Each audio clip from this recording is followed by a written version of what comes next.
bunot lang tayo ng additional na message para sa inyo guys. Ayan o, productivity. Ito guys, matatamis na bunga ito. Ibig sabihin nito ay matatamis na bunga. Kaya nga, sabi ko nga sa inyo, yung iba sa inyo, you are living your dream life mga kapiksi. Kasi yan dream life na yan, yan na yung matamis na bunga ng mga pagsisikap mo sa buhay guys. No? So kung magaan yung pamumuhay nyo mga kapiksi, that's because resulta na yan, bunga na yan ng mga pagsisikap at pagtsatsaga nyo sa buhay. Kung hindi nyo pa ito na-experience, huwag kayong mag-alala kasi sooner or later, i-reward kayo ni universe ng mga matatamis na bunga. Depende.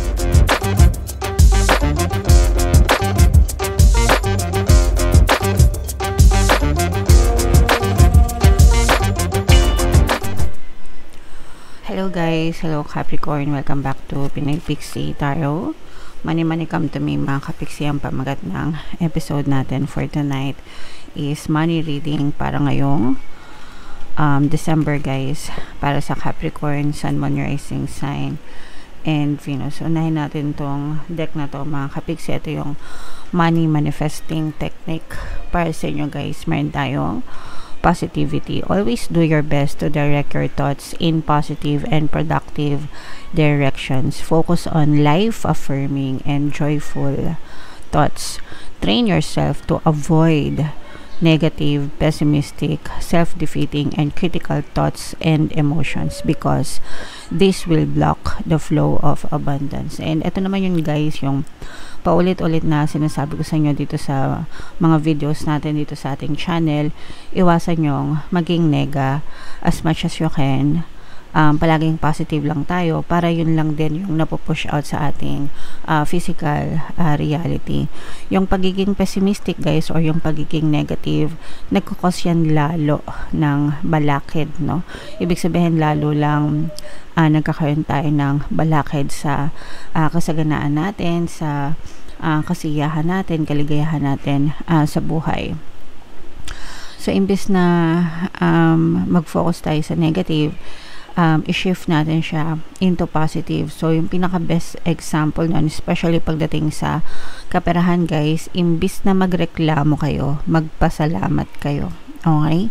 Imbis na magreklamo ka na ang hirap ng trabaho mo, ang liit ng sweldo mo, hirap na hirap ka sa buhay, ang dami mong bills na babayaran. Imbis na yun ang i-focus mo, magpasalamat ka. Magpasalamat ka kasi may trabaho ka. Magpasalamat ka kasi nakakabayad ka ng bills. Magpasalamat ka kasi meron kang 500 na pang Noche Buena. Diba? So, I mean, imbis na magreklamo tayo, let's shift it to gratitude and always see the positive side of everything guys, because the more na positive kayo, the more na, especially when it comes to appreciation, no, dapat ina-appreciate nyo lahat ng blessings guys, no matter how big, no matter how small. The more na nagpapasalamat tayo, the more na binubuksan natin yung pintuan ng biyaya sa buhay natin guys. Okay, so dun tayo mag-focus mga kapiksi. Alright, so comment down below if naintindihan nyo. Ito rin yung sinasabi ko guys, kapag nakikinig kayo ng subliminal ko, whether customized yan or mga generic subliminal, kapag nakikinig kayo ng subliminal guys, huwag kayong nega kasi kinakancel nyo yung mga positive affirmations sa subliminals. So dapat kapag nakinig ka ng subliminals, sabayan mo ng pagiging positibo mga kapiksi para mas mabilis yung epekto. Alright? Okay, so comment down below guys if naka-resonate kayo dyan. So shuffle natin to, hanapin natin yung energy ng money at saka yung energy ng Capricorn guys. Habang sinashuffle ko to, panoorin nyo muna yung video natin regarding sa ating paano mag-manifest ng abundance video course. Kapiksi, sawa ka na ba sa mga struggles at hirap sa buhay mo? Masipag ka ba at masikap sa buhay ngunit hindi ka pa rin umaasenso? Ilang beses ka na bang nag-attempt mag-negosyo at mag-invest pero palagi ka pa rin nalulugi? Sa pagkakataon na ito ay maaaring may subconscious beliefs ka na nagiging balakid sa iyong pag-unlad at pagyaman. Introducing, paano mag-manifest ng abundance video course. Dito ay matututunan mong ma-overcome ang mga balakid mo para tuluyan ka ng umunlad, umasenso, sumagana, maging matagumpay, successful at maswerte sa iyong kabuhayan, pera, trabaho, negosyo, salapi at kaperahan ng bonggang-bongga. Dali, mag-send na ng email sa pinoypixie@gmail.com at simulan na ang iyong pagyaman ngayon. Alright, sa lahat ng gusto mag-avail ng course guys, meron tayong paano mag-manifest ng abundance video course, paano mawala ang third party, at magkaroon ng harmonious na relationship, paano pabalikin si ex revice breakup. Sa mga interesado guys, mag-send lang kayo ng email sa pinaypixietarot@gmail.com. Guys, sa mga naghahanap ng pampaswerte na lucky charms or lucky bracelet, aventuring tsaka citrin yung recommended ko, may makikita kayo guys sa mga link sa description box. So, Capricorn, kayo ay represent ng Queen of Pentacles. Ito yung ano natin guys, money energy. So, latag natin spread nyo guys. Available na yung inyong 2026 kapalaran. Punta na kayo sa homepage natin mga kapiksi. Para sa bawat zodiac signs. So, babasahin natin lahat ng negative and positive mga kapiksi. Sa negative guys, no? Nakikita natin na for some of you, medyo nagkakaroon dito guys, parang medyo sumasakit yung ulo nyo. I'm sensing na parang nagkakaroon kayo ng conflict sa mga decision nyo mga kapiksi pagdating sa pera nyo, or pwede rin na medyo meron kayong konting stress sa trabaho mga kapiksi. Maaari ito sa ano guys, sa workload. Pag sinabing workload, yung trabaho, yung bigat ng trabaho, maaaring mabigat yung trabaho nyo or mahirap yung trabaho nyo. Or, pwede rin na you may be dealing with a very toxic boss. Baka toxic yung boss nyo, mga kapiksi. Yung parang minamadali kayo sa mga deliverables nyo, minamadali kayo sa mga pagkilos nyo, minamadali kayo sa mga tasks nyo. So, yun yung nakikita natin na medyo sakit ng ulo sa inyo, guys. Okay? So, syempre guys, kapag empleyado tayo, swelduhan tayo, wala tayong karapatang magreklamo, di ba? Kung ano yung task na binigay sa atin, dahil binabayaran tayo, kailangan natin sundin mga kapiksi. Pero kung sobra-sobra or kumbaga if feeling nyo below the belt, di ba? Kausapin nyo ng maayos yung and explain nyo, di ba? Na parang especially kung beyond working hours na, kumbaga pinagtatrabaho kayo na tapos na yung working hours nyo, tapos hindi naman kayo sinusweldohan ng OT, diba? So yung mga ganun, kausapin nyo na maayos yung mga boss nyo mga kapiksi. Alright? Sa positive side naman, ito guys, these are your dreams coming true. Yung iba sa nyo guys, parang feeling nyo natutupad na yung pangarap nyo kasi maganda naman yung mga trabaho nyo, maganda naman yung mga source of income nyo, kahit na sabihin natin na may mga reklamo pa kayo, may mga reklamo kayo, kasi hindi naman lahat sa inyo may mga reklamo guys.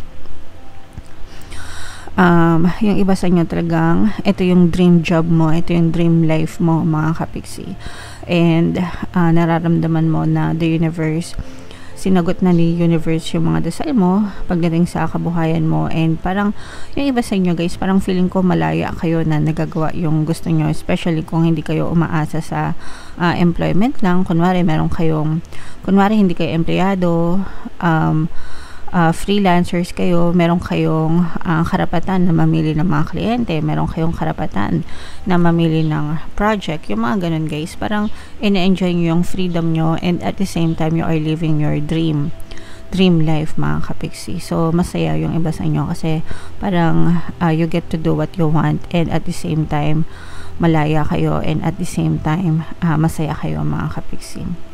So congrats sa mga kapiksi natin na na-hit nila yung kanilang dream life mga kapiksi.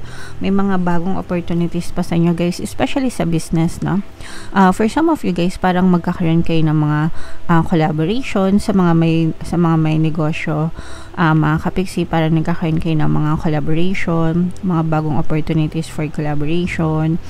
And yung iba naman sa inyo guys, kung nagbi-business kayo, nagkakaroon din kayo ng mga magaganda and positive feedback mula sa mga previous client nyo, and mas nagdadala pa siya ng more clients sa inyo mga kapiksi. Okay? Alright. And for some of you naman, eto guys, maganda ito kasi for some of you, especially kung mayroon kayong partner or specific person, nagtutulungan kayo sa inyong kabuhayan mga kapiksi. Kung hindi lang ikaw yung mag-isa nagtatrabaho, pwedeng parehas kayo mag-asawa, tas parehas kayo ng goal, no? Ayan, no? Parehas kayo ng goal ng person mo na mapagtagumpayan lahat ng paghihirap mga kapiksi. So, meron ditong presence ng air sign, Aquarius, Gemini, Libra. For some of you, maaaring may air element kayo sa inyong natal chart, or you may be dealing with another air sign as well. So, nakikita natin na for some of you, maaari kayong magkaroon ng pagsubok or challenges sa trabaho nyo. Kasi nga yung iba sa inyo guys, sabi ko nga, parang medyo masakit yung ulo nyo sa mga boss nyo, and parang nagkakaroon din ng conflict sa trabaho yung iba sa inyo mga kapiksi. Pwedeng sa workload or pwedeng sa mga katrabaho. At saka yung iba sa inyo guys, parang feeling ko hindi kayo satisfied. Hindi kayo satisfied or hindi kayo masaya sa trabaho nyo. Kahit na sabihin natin na malaki yung pasweldo ng kumpanya, maganda naman yung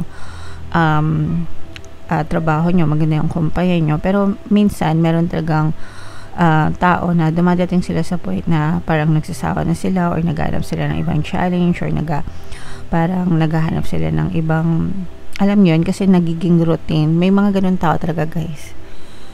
Example ako. Yung parang ang bilis-bilis magsawa sa trabaho. So may mga ganun talagang klaseng tao guys. So yung iba sa inyo parang ganun mga kapiksi. But nakikita natin na may mga good news din, no, na maaring dumating sa inyo pagdating sa pagkakakitaan. Actually guys, yung nakikita natin dito, parang yung iba sa inyo mas mag-enjoy kayo sa family business, kung meron kayong family business, or yung tipong nagtutulungan kayo na mag-anak, no, buong mag-anak para kumita ng pangkabuhayan mga kapiksi. So yun, nakikita natin parang nandun yung happiness nyo guys. Okay? Alright. So comment down below guys. Ito i-main nyo na itong mga dream life na to, itong mga dream job na to guys, yung mga collaboration and opportunities, no? I-main nyo na sa comment section, and comment down below guys if naka-resonate kayo. Bunot lang tayo ng additional na message para sa inyo guys. Ayan o, productivity. Ito guys, matatamis na bunga ito. Ibig sabihin nito ay matatamis na bunga. Kaya nga, sabi ko nga sa inyo, yung iba sa inyo, you are living your dream life mga kapiksi. Kasi yan dream life na yan, yan na yung matamis na bunga ng mga pagsisikap mo sa buhay guys, no? So kung magaan yung pamumuhay nyo mga kapiksi, that's because resulta na yan, bunga na yan ng mga pagsisikap at pagtsatsaga nyo sa buhay. Kung hindi nyo pa ito na-experience, huwag kayong mag-alala kasi sooner or later, i-reward kayo ni universe ng mga matatamis na bunga. Depende sa effort nyo, depende sa pagtsatsaga nyo sa buhay, mga kapiksi. Okay? So, be positive lang guys. Sabi nga dito, diba? Be positive mga kapiksi. Alright? Okay, so yeah, comment down below. I-main nyo na itong mga matatamis na bunga na to, itong mga dream life na to guys. So comment down below if naka-resonate kayo dyan. Mga kapiksi, ito yung ating 2026 kapalaran. Ito naman yung ating success stories ng paano mag-manifest ng abundance video course. Click here to subscribe guys. Thank you for liking, sharing, and subscribing. See you next time. I love you all. Have a nice day. Bye-bye.